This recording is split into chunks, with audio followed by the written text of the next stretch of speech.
Welcome to the Vermilion Podcast, a free audio library of business strategies, creative inspiration, and industry knowledge for actors, filmmakers, writers, and anyone looking to activate their creative potential. I'm Misha Calvert, a writer-director who helps artists build the careers that they dream of. I really hope that this podcast inspires you in some way. Thanks for tuning in. Let's talk about agents and managers. We're going to be taking questions from our listeners today, and I'm going to answer as many questions about agents and managers as I can. And I do want to let you know that I am running a massive, amazing agent manager program in December. So you can check out the website for more details on that, but it does include not only me walking you through exactly how to get an agent or a manager, but showcases with 10 very well-established mid, large, and boutique-sized agencies and management offices in mostly New York, but a couple that are bi-coastal as well. So again, you can check out the website for that, and we'll put the link in the show notes. That's happening in December. It's one of the biggest and best programs that I have ever offered, and I've reduced the price as well because it's a little bit of a tight squeeze right now for actors in this current market. So I am sympathetic to that. All right, so agents and managers. I'm working with a lot of top agents and managers in these classes that I'm teaching lately. So I have a lot of insight into not only just generally how they think and operate, not to mention I was an actor for 20 years before I started making films. So I know a lot about this. And I really understand their perspective on things. So I also have a sense of where agents and managers are at right now. If you're at home being like, my agent hasn't sent me out in 3 months, or I've only gotten 5 auditions this year. I mean, that sucks, really, but you're not alone. A lot of people are just getting less and less and less from the agents and managers. So a little bit of a contracted market right now. That's really normal. It's probably not you, but maybe it's them. Maybe your agent or manager isn't really doing their job very well, and that's info that you need to have. It might be you, it might be them, but you need to figure out which one it is so that you can take the steps that you need to move your career forward. Don't get stuck with a dead duck rep, please. So I do think we have some questions from our audience. If you want to bring those in, this is my intern, Doe. You can come on, say hi. Thank you, Doe. First question is, do I need an agent and a manager? Short answer, no. All you need is one good one. But, it depends on where you're at in your career. If you're just starting out, definitely not. You just need one good person getting you into the offices that you might not have access to. If you're a bit more established and you have enough work and you're making enough money to justify the 10 and 10% or the 10 and 15%, then maybe you do want both because pulling in $250,000 a year and you need somebody to help you make sure that not only are your contracts going to be great and sound and protect you, but the general meetings, the general guidance on your career and how to continue to grow your career, that's more the manager's forte, that's also going to be sound. So I think if you're just getting out of a smaller program or you're early in your acting career, you should probably only focus on trying to get one good one instead of both. Second question, can I get an agent with no credits? Well, agents want to see a demonstration of currency. And I've spoken a lot about currency and how to demonstrate value in previous episodes, but it's not an automatic no, you can't get an agent without credits. You would have to be bringing a lot of other currency to the table though. Like you would have to have, maybe another career that could translate pretty easily to acting. Like, you're already a international model, or I have one client who is a literal cowboy and he doesn't really have any credits, but yet he's been booking commercials, like Super Bowl commercials, as a cowboy because he's so good at what he does. And I think he should have an agent.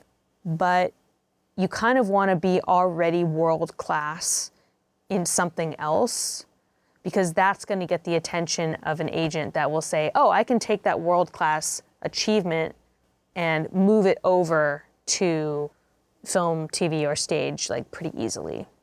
So short answer, no, but long answer, no, you don't need credits, but you do need something else pretty extraordinary to get their attention. Next question. Is it an agent or manager's job to tell me what my type is? No. You're going to want to have a pretty good sense of what your type is before you start talking to reps. I mean, they're going to want you to know what you think your type is, because if you think that you're a Marvel hero and you're more of like a kind of scrawny SNL type who's really good with like comedy, that probably isn't going to be a fit, and that's going to be a red flag to them that you don't really understand how you fit into the market. So I always say that your brand is 50% what you like and 50% what the market will pay for. And you're going to want to try and create a brand that's at the intersection of those two things. So the agent or manager may have a different idea of where that intersection lies, but it's really important that you be firm and clear on half what you like and half what you think the market will pay for, and how you can meet in the middle on those two things. Next question. Does a social media presence help with getting an agent or manager? Yeah. This goes back to a form of currency that is known as your followers. So if you can demonstrate a large following, the reps are going to know that that's going to be able to translate to cash money. You can leverage a follower count to create more cash money on the other side, whether that's through brand deals, box office, views for a TV show, the amount of downloads on something. So it can help, but I was just reading a quote from George Clooney when he was trying to direct a movie, and the studios kept sending him actors and being like, well, this one has 100,000 followers and this one has 500,000 followers. And his response was to start telling actors to get off of social media completely, because then you're not even on the grid. There's no one to compare you to. And you don't look like you're kind of losing the game of social media compared to somebody else, because you're not even playing that game. I don't know if I agree with that theory, but it's an interesting one to think about, where if you don't feel like you can compete at all on social, maybe not even having a profile at all. That said, I kind of like social media, but it does harm your brain. So think about that. If you're scrolling short form videos, you're actually causing brain damage. That's scientifically proven. Next question. How do you know if you need an agent or manager? Can self-submitting get you anywhere? Oh, honey. Yes. Yes, indeed. Self-submitting is extremely important. I think it's more important than having an agent or manager. Why? Because it teaches you to go after your own opportunities. And it teaches you to interface with casting, with directors. It puts your career in your own hands, not your reps' hands. They're not going to ever work harder than you are. You're going to be the single hardest working person on your team, as it should be. It's not their job to work harder than you. They probably have like at least 10 clients, and you have 1 or maybe 2 reps. So you need to be the hardest working one because they've got other clients, So I love self-submitting, even if you're repped. I think it's great. And of course, there's like special cases where it's not really appropriate, or you're too big to self-submit anymore, you just don't have time or whatever. Obviously, yeah, but the vast majority of people should still be self-submitting. And do you need an agent or manager? No. Is it nice? Are there other reasons to get an agent or manager other than you need help getting roles? Yeah, there are other reasons to have one. Sure, I'll go through this list right now. So other reasons to have an agent or manager that have nothing to do with actually booking jobs. You want help with your contracts. You don't want to read or decipher your own contracts, or they really confuse you, and you want an agent or manager to protect you when it comes to your legal. You want self-validation. This is real. So get real with yourself of like, would I feel better about myself if I had one? Or, even if they're not sending me in, like, would it just help me feel validated? Other validation. Would other people take me more seriously if they saw that I had a rep? Sometimes, yeah, like literally, especially as a writer-director, if I had an agent or manager going to bat for me, I would definitely be taken more seriously. I have a great lawyer. I'm sure that counts for something, but the optics of having a rep can really change how people perceive you as an artist. And then another reason is advice. Maybe they're not getting you in all the time, but you can call them and ask them for advice. And that might be incredibly valuable to you because it's a really confusing business. And, unless you're weirdly old for the way you look like me and have been around forever, a lot of it's probably going to not make sense to you in terms of navigating the business. And I just have been around forever and I've seen a lot and I know how things work. So if you're new and starting out, that advice can be really, really helpful. Guys, I drink a lot of water. I don't know what to tell you. I get sleep and I drink water, okay? I think I'm ready for more questions. Doa, you want to pop on in? Thank you. What are some daily goals I should set for myself in order to get an agent or manager? I wish I had the names of who sent these in because this is a really great question. And I want to thank whatever listener, viewer wrote this question. So, daily goals to set for yourself to get a rep. I would lay out a 5-year plan to become world class at what you do. Because in 5 years, you're going to be older. And either you're going to be that much closer to being world class or you won't. Chalamet talks about this, when he got on the stage and accepted, was it a BAFTA? Yeah, his BAFTA. And he's like, I want to be the best. Now that man has, at this point, maybe hundreds of millions of dollars. He definitely did not need to go up there and say he wanted to be the best. He would be just fine never being in any movie ever again, or being even mediocre. At this point, with the amount of fan base that he has created, he could be mediocre and still skate for a long time. But no, he wants to be the best. And that's probably how he got to where he is now, by that dedication to being the best actor. So see if you can devote yourself to becoming the best over a 5-year period. Whatever that means to you, the best. I mean, that's very vague, but set yourself up to really take your craft seriously.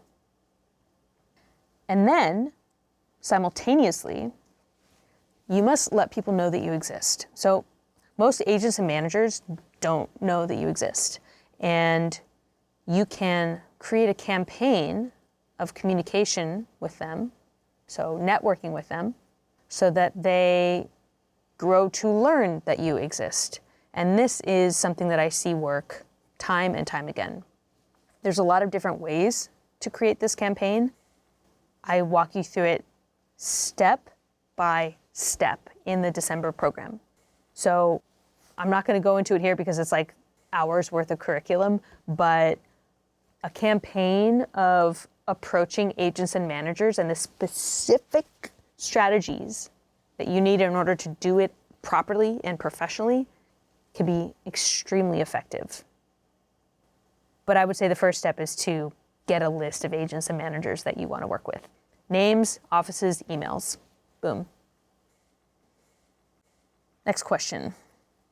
Do I need a reel before I try to find an agent or manager? I would say yes. I mean, unless you're that cowboy or, international model or, soccer player or whatever. If you're an actor and you're just starting out, yeah, I would try to get a reel. And you can do that by booking student films, independent films, web series, shooting your own material. There's a lot of ways to get footage now I mean, most of it's unpaid opportunities, but get the footage, get the footage, get the footage. It's the best way for someone to give you a job. It's for them to see evidence that you've booked other jobs, even if the other jobs are just student films. So I think a reel is very important, and no, a self-tape reel is not the same thing. Sure, fine, have a self-tape reel, that's fine. It is not the same thing. And a reel with actual production value on it, like real camera was used in the making of it, real set, real actors, that's gonna be a lot stronger to you booking a job than a self-tape reel. And yes, agents or managers do watch your reels, so try to get one. How do I know if my rep is doing their job? Do you get sent in for auditions? If yes, and if you're satisfied with the amount of auditions you're getting, then I would say great. If you're not satisfied, and or, if it's less than a few times a month, I would say it's not a good fit. It's not working out. A few times a month, no. I think a good number, even in this climate, once a week is a functional relationship in terms of how often you're getting in the room thanks to your agent or manager. And I know a lot of you are not pulling those numbers right now. You need an upgrade. You need somebody who's actually getting you in, because it's not just the submission report. It's not just hitting send on that, breakdown services or actors access. It's verbally pitching you. And if they're overwhelmed and they don't have the energy or the wherewithal to verbally pitch you to these offices and push for you, well, what are we doing here? You can hit submit, you can hit send on that button yourself. You can hit that button on actors access. Their job is to push for you, in my opinion. So I think you know if you're satisfied with your rep or not, and it's just the hard task of then, okay, I'm not satisfied, and what do I do now? How do I communicate what I want to my agent or manager? Beep, beep, beep, beep, beep. Hello, hi, yes. So there's this really cool audition that I know is coming up for this show that I saw shooting in New York. Is there any way that you can get me in? I think so-and-so is casting it, and I met her in a class last year, and I would really love to get in for it. Do you think that's gonna be possible? Oh, great, okay. Thank you so much. Oh, by the way, happy Halloween. Awesome, okay, have a great day. Thank you, bye. That's if they take your calls. If not, put it in an email. And if they don't respond to your email, then something is wrong. So just really direct, easy, friendly, not anxious. You're not putting this whole big emotional weight on them. How's everything? Do you have any feedback? Was there any notes on that tape? No. That's exhausting. Just be normal, be cool. Hey, I'd like to go in for this thing. Great, yeah, cool, bye. Thank you, bye. Final question. Do cold emails work to get an agent or manager? This is a great question, and one that we are going to deal with a lot in the Showcase program. So yes, cold emails can work, but I want to leave you with critical distinction. So you have the cold email campaign to agents and managers. That's your base level, right? 10 times more effective than a cold email campaign is going to be asking actors who are already on the roster of who you want to work with to refer you. There's a few reasons that might not happen or go well, but just know that it's 10 times more effective than a complete stranger emailing this rep to ask for a meeting.